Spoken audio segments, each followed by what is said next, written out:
and welcome to another Lord of the Rings Rise to War video. I'm the player who plays as the King Under the Mountain, and today I am going to be doing a season update review, and I'm going to be talking in the main as well about large units and tier 4 units and staying in the fight and things like that. We're going to go through how I feel the meta is currently formed, whether I like it or not, and why people have come to the conclusions that they have in the meta. So I'm going to kind of try and cover that at the same time as going for a season review. I am going to keep it quite high level and quite brief. The other thing is quite a lot has changed in this server, so I'm going to try and touch on that with the map, go through all the leaderboards, that kind of jazz.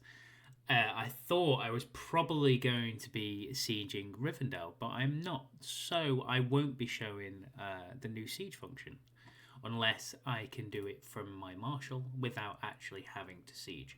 So I'm just going to move to my marshal, as it seems like a great place to start, and see if I can go to occupy. And yes, this is the new thing. I actually think this is a great feature. I'm not going to do it now, otherwise I will kill a load of armies on defenders. But this is a great new feature. Now you can just talk while you're sieging rather than waiting for your commanders to walk back. You can now send up to 10 times. Obviously, that's your amount of stamina. Fantastic way of doing it. Great work by the dev. Some of the updates lately, to be fair, have been really, really good. So that's kind of that part. So what I'm going to start with, as always, is I'm going to go to my commander levels, which haven't really changed a great deal, mainly because you can't go beyond level 50.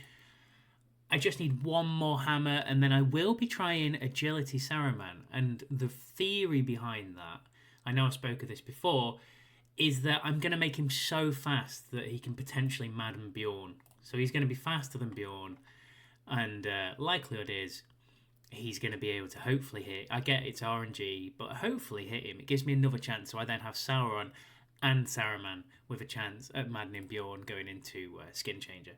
So that's kind of theory there.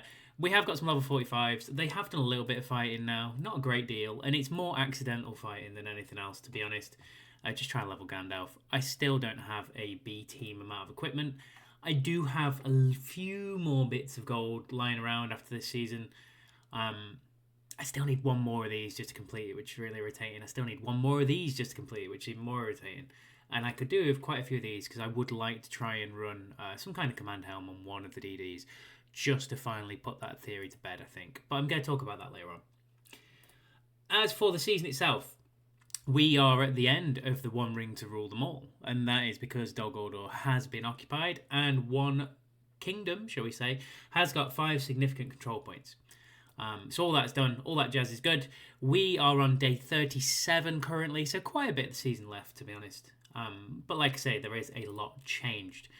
Personal affluence-wise, I have gone from dropping out of the top 300 back to 45. Digger has farmed Middle-earth in the last couple of days, and also, to be fair to him, got a lot of merit this week, but has farmed Middle-earth. Prince Tim's up there, and Mavius is still top farmer in Middle-earth. I don't remember the last season I saw where Mavius wasn't the top farmer in Middle-earth. There is a lot of bear, there is a lot of honk in there still, there is a lot of lame, all the normal kind of theses. There is some gods in there and some Toby. As for the merit rankings, I have been slacking with being busy, and I am down to 11th. I did get as high as 6th. There is a bit of a gap, but it's not exactly uncatch-upable, if that is a phrase. So I'll be looking to try and catch that up in the next few days. As for the Fellowship Affluence, the Bear Honk Kingdom are still top by a long way. We have recovered somewhat because of things that have changed slightly in the server, so we've moved up to 2nd with the Toby Order Kingdom. And Gods and Lame are on similar kind of power figures, to be honest. You'll see Lame's figure likely to grow throughout the day and ours likely to drop throughout the day because of some tiles being swapped over in certain regions. However, I'm not here to go into that. So, let's talk, well, I suppose what they say over here, Turkey, but that's definitely not the right phrase. Let's talk the map. And here we go. That is one super large red kingdom. Okay, now you'll see they have lost some territories, to be fair. Not as fast as probably we anticipated. So in fairness to Honk and Bear, they have worked really hard. They are fighting lame here now. So what happened was Honk took the ring, basically on the back of the fact that Lame kind of told him that they wanted to fight them as well. So Honk took the ring that night before they engaged. and now there are some quite substantial pins between Lame, Hunk, and Bear. We are currently not fighting Bear. No, we are fighting Bear. We're currently not fighting Lame and Gods. Some of Gods miraculously are still taking our tiles in places that they shouldn't be, but I would assume that's because, from what I've heard, there's some people's alts that are not quite happy with the current proceedings. So, Bear atop of this pin here, 12 hours, 13.1 million, 4.9 dead. There are a lot of little pins around the map, but realistically, this server deserves far more fighting pins than what it's currently got. And I hope, as we move into next week, I really, really hope, bear in mind, we're just setting up to take Rivendell now, that all three teams come towards the centre and we start having a proper battle around this kind of area. Because even though it's been nice to fight in areas that are not quite, shall we say, central, this server's deserved a lot more fighting than what it actually has. And this is the kind of reason that I want to go into the meta somewhat and this whole new command helm and that kind of stuff. But I just think people just don't fight as much anymore, or it feels that way because they're using tier 4 troops. But anyway, that's a different story. So there are plenty of pins around. You see there's kind of a lot of skirmish pins everywhere pretty much. Late and DMDS having their own little pin over here. Unaffiliated Gods and D-Nut, which I would assume would be Donut. And then you've got Food and Gods up here. Just a lot of stuff going on. And Gods did finally take the Grey Havens the other day. So, you know, Lane basically let Gods into here. They ate all our spawn. And that's kind of where we're currently at. So we're very much in recovery at the minute. Bear and Honk have been brilliant this season, if I'm being completely honest. And they've been really, really great opponents. And they've been a lot of fun as well. I know I kind of missed this at the time, but justice for Jabba, because he got muted for 30 days. And to be honest, it's probably the nicest I've seen him in any season so far. So don't get muting people who you know are a troll anyway, but he's only having a bit of fun, as it were. So yeah, let's not do that. As always, whenever I try and record a video, the dog is trying to get involved, which is always fun. So I will just very quickly deal with that. So with that sorted, this is kind of where the map's at. As you can see, I am currently in Karok. I will probably be moving soon to a different front, I would guess. Currently, I'm fighting all the way over here, which is a complete pain in the backside. Sorry, over here, which is a complete pain in the backside to try and get to from my keep. So I kind of need to sort that out, really, if we're going to continue fighting that way. So that's the map. At that point, this is a really bad thing. I haven't had this for ages and ages and ages, but apparently I've been that slack that I've actually had battle reports that have actually expired. So I'll have to go down to find the first one that's actually a report, which is, I think, this one. Yeah, that's it. So this is my first experiences of Lame, and I don't know. I feel like they are strong. This is one of the stronger players, okay? But I have to be honest, I did kind of expect to lose a lot more fights than what I had done. And I don't know if that's just builds or whatever it might be, but I'm even okay with results like this because Swans are way more expensive than Trolls. I've got two Guardians in there, which is really cheap. And I've also got some tier 2 Bow Knights in there, which I do like to use on Saruman, to be honest. So I'm kind of okay with that, really, taking out half the Swans and all the Catters. So don't get me wrong, I've been trashed there, but I'm okay with it considering my formation's quite cheap. And this is kind of my experience of the meta at the moment seems to be that people seem to like very much that they like to run tier 4 units. What I liked about Morgan's formation here, by the way, is that he made this work really well. And this was like quite a solid fight. So we had a couple of fights where they were fairly equal. But the way he uses his Galadriel, if I just go into here, 40k heal from Galadriel, 15k heal from King of Men. I'll just go into the skilling as well on King of Men because lots of people have started using King of Men in this way now. Quite cool, to be honest, to see someone who's only got R5 King of Men in here making this work. Woodmen are a really nice troop. They have been using them quite well because they spawn near the camps. So they've always got this chance of evade. goes up when battling on woodland, which is still a bit random, but there you go. But then they are a woodman, so kind of what do you expect? And then they've also got, if the army includes dwarf, this unit ignores 10% defense stat of the target, and normal attacks have 50% chance to reduce the target's defense stat by 2. That's pretty impressive, because reality is, I'd love to see them on Isildur, actually, and see if that works against dwarves quite well. But there you go. I like them. Or whether actually with Isildur, whether the evade breaks with Isildur's evade. But we'll see how that works. Might try that before the end of the season, to be honest. But yeah, Woodman, considering most formations include a dwarf, pretty solid. So that was a good fight. I then got trashed by Najay, which was a bit of a cheap shot, really, to be honest. But there you go. What was next? We have King Ragnar. Now, I think this was actually one of my better results versus King Ragnar. And he wasn't quite full. But what I found, and this kind of leads back to it again, is a lot of people now use 2 tier 4 units, or like a tier 4 and sort of like a quite extensively costed tier 3. And to be honest, today I've started doing the same, and the results difference ridiculous. But you know, the cost, this isn't real war. So you've got people trying to say that you need 2 defensive items on Saruman, for example, or a command helm on damage dealers, right? And now a lot of people run around with command helm on damage dealers. For me, this is why I'm not liking the current meta, because one, the shy ponies are going to get protected anyway, so that command helm's not useless, but fairly, not exactly needed. And if you're running something like a war chariot with the amount of HP anyway that it's got, you don't really need to take any damage away from there either. So, I don't know. I'll show you my results later on with it, because I think it's quite an interesting debate where I personally just feel that people have started making up the meta based around the fact that they've started using really expensive units rather than cheap ones. So this is another nice fight. Like I say, I'm just going through my experiences of lame. You'll see that I've started hitting Baron Honk again afterwards as well. I didn't fight lame for too long, realistically. This was a nice fight. Always nice to see. Look at that Legolas. Z10 Legolas with full refine unique. I mean, very fancy. But still trashed by a Dane Saruman combo. So there you go. Z11 Dane.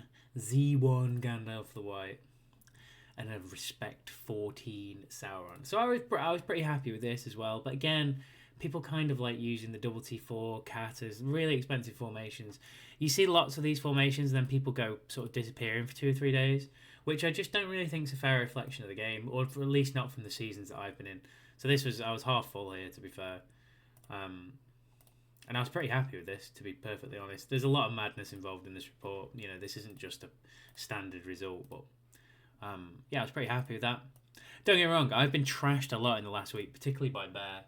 I had a day, I think it was yesterday, where I've given up on Swan Knights as well, because I've just found them nowhere near as good as Trolls. I'm probably going to try and do a little bit more testing on that, though, before I decide to sort of make any comment on it. I know some people like using Swan Knights. But for me, with the increased cost against a troll, I really don't like them. To the point whereby I think I had about 12,000 of them, and I doubt I'll ever make another one of them, to be perfectly honest. This was Tar-themed Hoon, who uses the tier 4 again really well. Again, expensive formation. Again, I was okay with this. This is at that stage now where I've just accepted I can run this all day, like the whole Captain America meme. And I can always be there in a fight if I need to be. But again, do you really need the command helm if you're going to use a tier 4 unit? I really don't think you do. So, look, Dane's done just as well anyway, so there you go. That was kind of that. Then let's go down to Dobby. Again, full chariots. I mean, this is a lot of time invested in this report, and to be honest, he's actually got quite a nice formation, so I was pretty pleased with this. I'll be honest, when I hit this, I did not expect to be hitting full chariots, but quite luckily I did have Dane with small. So where are we now? We're into Isildur territory. I think this may have been a few days ago. Yeah, it was. So I mean, again, Frenzy Hammer, Dual Blows, nice. Full Refine unique, nice. Seafarers I've seen used quite a bit this season. I'm not a massive fan of them myself, to be perfectly honest, but I have seen them be fairly successful, particularly on Isildur. They've run some pretty cool formations with Thorin, and it's nice to see Thorin and Elrond actually getting a little bit of love at the moment, where they're both coming up around the 100k damage mark, depending on the formations. So it's nice to see that even though everyone moaned about the game and how it didn't have, any sort of troop damage, nice to see it finally happening, but it's because people have started looking for it. This was Daddy Golo, this is. Now, I don't know what's gone on in the game, but it looks like the word daddy's been banned. I have no idea why. So all the people who had daddy in the name have now got 7716 or 1139 or whatever it might be as their name. A little bit silly. This, for me, is an absolute pounding. Undeservedly so. I haven't really liked Marauders very much. So I don't know. I kind of just went back to Guardians eventually, but I've been trying to test some different units this season and try and be cheap if I can. But again, I end up coming straight back to the Guardians if I'm being brutally honest. And again, Swans. Whenever I hit Swans, I kind of always feel that they die very, very easily in comparison to something else. But there you go. This is probably my best report of the season, and I think I've shown before that every time I've hit Sillinef in the past, I've just died instantly. What I will say is, I think Norm. Oh no, it is always the right way around. Yeah. So Sillinef's got a really nice formation. This Scalhelm's disgusting. Always run Scalhelm with chariots. Interesting to see depth defenders on the Undying. I've heard a lot of people try and say lately that as well, Undying is better than Gandalf the White, and I don't see it myself personally. I don't see that amount of evade and a heal versus what Gandalf the White's offering you. It's not for me. Again, we'll probably come on to that in a different video. Always nice to beat a guild formation. And again, running a cheap troop comp, and I found such better results with trolls, to be perfectly honest. I don't actually know if I put in here any of my results with swans. Oh, I did, okay. So this is one of the better results I had with swans. This was today, I think. So I'm okay with this. Again, I'm pretty cheap, but this is where I decided if you can't beat them, join them. So I've started using Eagles on Saruman, more to be honest to prove a point, and this is what I wanted to talk about with the meta. So people keep saying use a command helm, use a command helm, use a command helm. It helps because your troops last longer, yada yada yada yada yada yada. What I've found with smalls, or if I'm using tier 2s, is it's completely pointless because unless I double the defense, even if I do double the defense, my HP pool is so low. So if I go back a report, okay, the HP on these things is so low and the defense is so low that it would still be around about 100 even if I had a double defensive piece on there. I kind of see it as a bit pointless, and I see it as wasting stats because you're going to die anyway. And with sort of the increase now in the fact that you see a lot more elemental damage, unit defense isn't helping anyway. So I understand the argument for command helm because you're then taking flat damage against elemental, but still, you just haven't. For me, you haven't got the HP pool to even last out the fight against the Kraken anyway. So, this is with a command helm, but that was just because I wanted it to be slightly faster. It's been like that all season. I've found far better results using a tier 4 unit, which you kind of expect, but I feel like people have based a meta around these tier 4 units. So if I go back, my Saruman always does around, it depends on the fight, but something around 70 to 110k with tier 2 bow knights. There you go, 123k. So always does decent damage. Does more damage with a tier 4 unit, of course. But, you are going to do that because you're going to last longer because your HP pool's bigger and everything else. So, do I buy into the command argument? Do I buy into the unit defense argument? Not really still, because all people are really basing it off is that they've been using Eagles on Bjorn, for example, or Chariots on Saruman. That's not real fighting formations, so I would be interested to see their results in what would be a normal season, because if I'm being honest, this season has not been active for fights as far as I'm concerned in comparison to my last 3 or 4, and I am putting it down to the fact that most people are running 2 tier 4 units. Now, at the moment, with the amount of fights I'm actually getting, I can afford to run tier 2 tier 4 units, or a heavy tier 3 unit like a troll. I admit these have shown as being quite good results with swans, but I'll just go through some of the others that I've had in a minute before I started using the eagles. But people who are trying to say to me, you need more defense on Saruman. Well, yeah, okay, he's still dying, but it's like he's killing formations. I don't feel like I need to take away that damage. I just think there's a lot to be said about people need to learn how to fight long wars, because I'm pretty sure that skill's dying in the game, and that's kind of what I've tried to get across there. If I go into my reports from the other day, you'll see I just got consistently trashed. So if I go back to, this is yesterday, again, using these tier 2s, I've not enjoyed using tier 2 Marauders, if I'm being honest.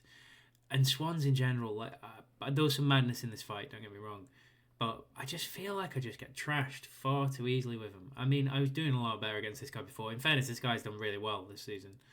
And he's got a really nice formation. But, I feel like I've gone from doing pretty well against him with trolls to not doing well at all. And I get he's got a unit counter. This is the other thing now with people using large units on damage dealers. They tend to counter the swan anyway, so I just don't see the point in the increased cost for what they do. They only cover 2 formations, not 3. I mean, stuff like this, I just don't like it. So I kind of very quickly dropped swans. I was not impressed with anything that I did with swans.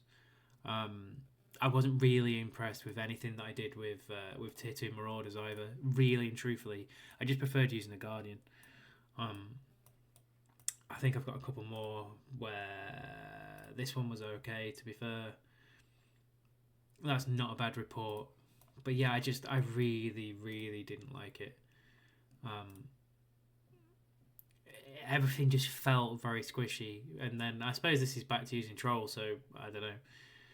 But yeah, everything that I used Swan Knights on, I really didn't feel like I was getting any benefit from in comparison to what I was doing with trolls. And trolls seem to survive a lot better. So, I don't know. For me, the jury's still out for me on command helms, like I say, and particularly doubling sort of a unit defense piece in particular. So if someone's saying to me you need a unit defense piece and a command helm, it's not for me at the minute, I don't think. I think you take away too much damage from your commander. Ultimately, your damage dealers are there to deal as much damage as possible. If you're doing a troop build, fair enough, but I don't know. That's kind of my take on that at the moment anyway. But I do think people need to learn how to not fight with a tier 4 and a really heavily resource cost tier 3 or even 2 tier 4s, because people just disappear for 2 or 3 days and think it's really hard work. So for me, learn more about your formation using cheaper units to start with, and see if you can build something that makes you sustainable to actually fight for your team. And that's pretty much everything I wanted to cover today. So as always, in the meantime, always follow your nose.